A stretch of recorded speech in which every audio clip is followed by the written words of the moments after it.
the screenshot that ruined our alibi. I met Cass at a hotel that made honesty feel optional. Brass fixtures, velvet chairs, and a lobby scent that pretended rain had manners. I was there for a fintech conference, badge heavy around my neck, portfolio under my arm like a shield. She was there for a gala upstairs, dressed the color of secrets, a ring that caught the chandelier and threw it back. We collided at the espresso bar because both of us said double at the same time. She laughed the way people laugh when they're deciding whether to let you become a problem. I told her to go first. She told me it was cute that I thought courtesy was currency. We found a corner table and pretended to argue about foam. Her name arrived last like a bill, Cass. No surname. Her phone lived face down. Her eyes lived on me. I told her I audited compliance for companies that insisted they were the good guys. She told me she did communications for a foundation you'd recognize if you enjoyed tax deductions. Both of us said the word ethics like a password you never use unless the door is already open. We weren't supposed to see each other again. Hotels specialize in near misses. Yet at midnight I was in the hallway outside Ballroom B, watching Cass hold court with three donors whose cufflinks had opinions. She caught my eye over a flute of good intentions and excused herself as if I'd said her name out loud. In a corridor that swallowed sound, she traced the inside of my wrist with one fingertip, electrical, unambiguous, and said, "I hate being careful." "I'm good at it," I said. "I noticed," she said, and kissed me like an answer she'd already memorized. We didn't go to my room. We walked outside into the rain, then back in through another door, laughing like accomplices. We ended up on the mezzanine that looked down on the lobby like a theater box. She pressed me against the wall and kissed me slow enough to be remembered. It wasn't graphic, it was specific, her mouth, the edge of her smile, the way her breath paused when I held her hip. Somewhere an elevator chimed. Somewhere else, a security guard pretended to be new at his job. When she pulled back, her lipstick was almost off, and the ring had turned on her finger like a weather vane. "I'm married," she said, as if confessing a hobby. "I'm not," I said, as if confessing a defect. "I don't date men who brag about their virtue," she said. "I don't brag," I said, "I invoice." She laughed, kissed my throat, and whispered, "Room 1417. Don't knock like an apology." I didn't. I knocked like a decision. We were not reckless, we were rehearsed. She put her ring in the safe and her hair in my hands. We didn't cross the line YouTube would punish. We traced it, pressed against it, breathed on it. The softness of her shoulder, the catch of her breath when my thumb found that hollow below her collarbone, the heat of her neck beneath my mouth.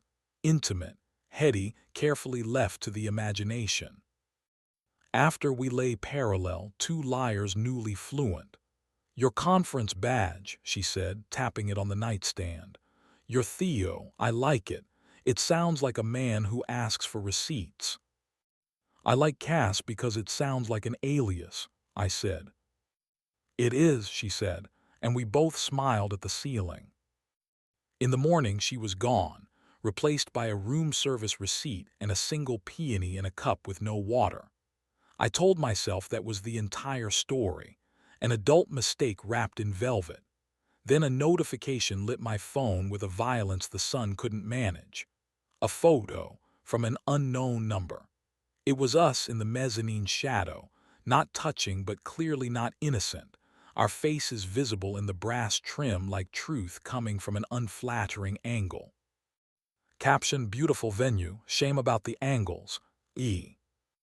I knew two E's, my CFO and my ex. Neither had access to hotel security. I stared until the coffee shook in my hand. Another message: "I'll see you downstairs at noon. Bring your conscience."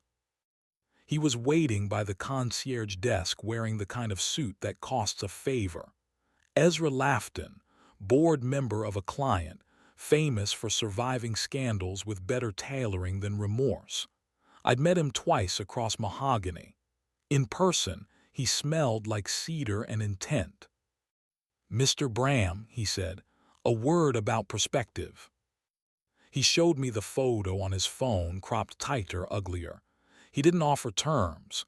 He offered an outcome. "I need help with a few lines in an impact report," he said. "Your name carries a reputation for inconvenient accuracy. I'd prefer we both redefine inconvenient." "I don't work through blackmail," I said. He tilted his head, sympathetic to my naivete. "No, you work through invoices. Mine will be generous.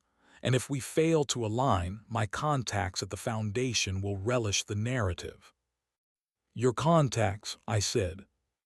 He smiled with his eyes. "Cass is lovely," he said softly, "and married to a man who believes press releases are more binding than vows. Imagine his face." I thought of the ring in the safe and the way it turned, as if even jewelry knew which way the wind blew. "You could just send the photo," I said. "I could," he agreed, "but then I'd have to learn to trust the next man. I'm tired of onboarding." I didn't say yes.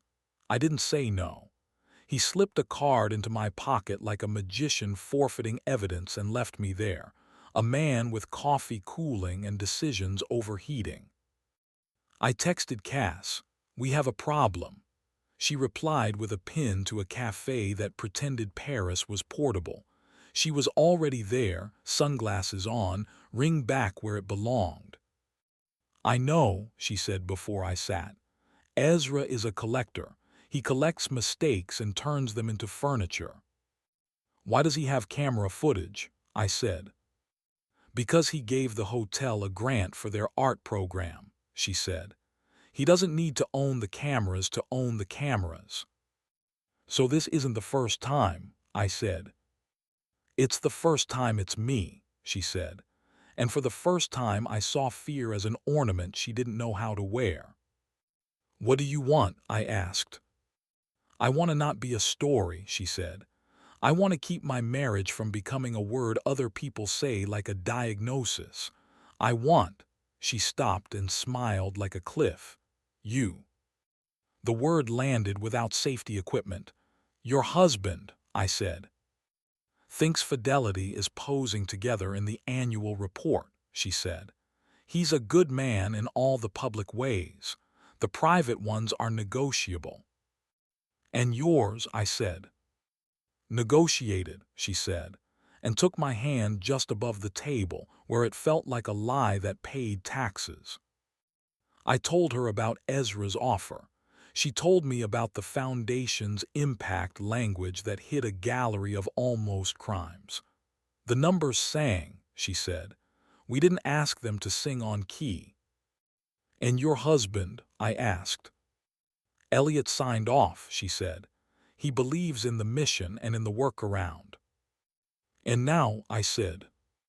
"Now someone wants to sell us back our virtue," she said. "He picked you because you look like a man who doesn't mind a haircut as long as it's straight."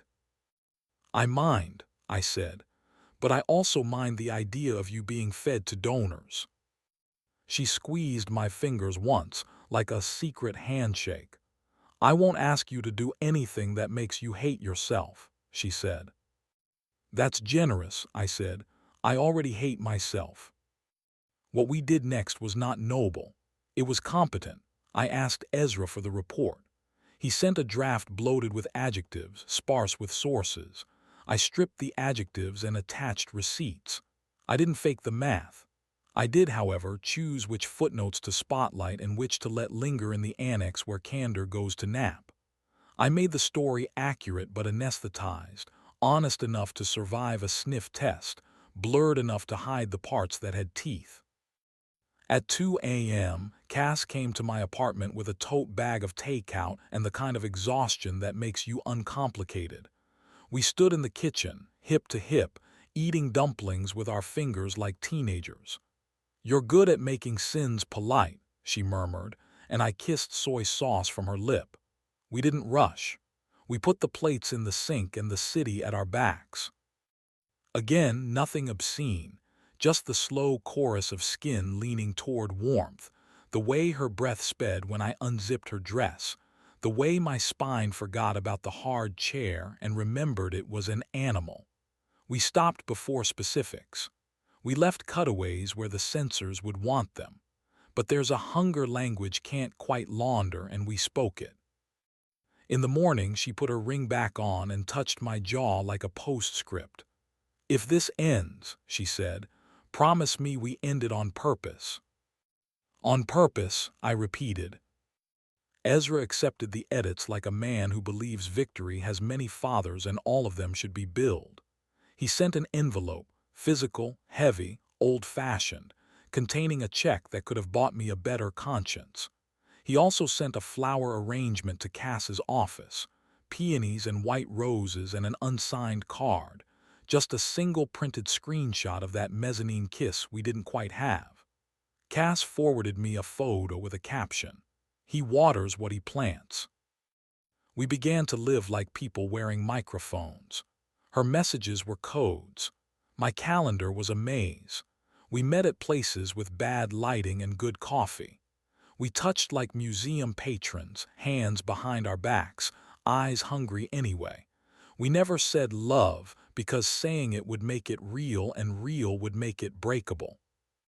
It broke as everything does with the smallest thing. On a Sunday morning, the board chair's assistant, young, efficient, the kind whose conscience is still on layaway, emailed me by mistake, CCing my personal address on a thread about reputational risk.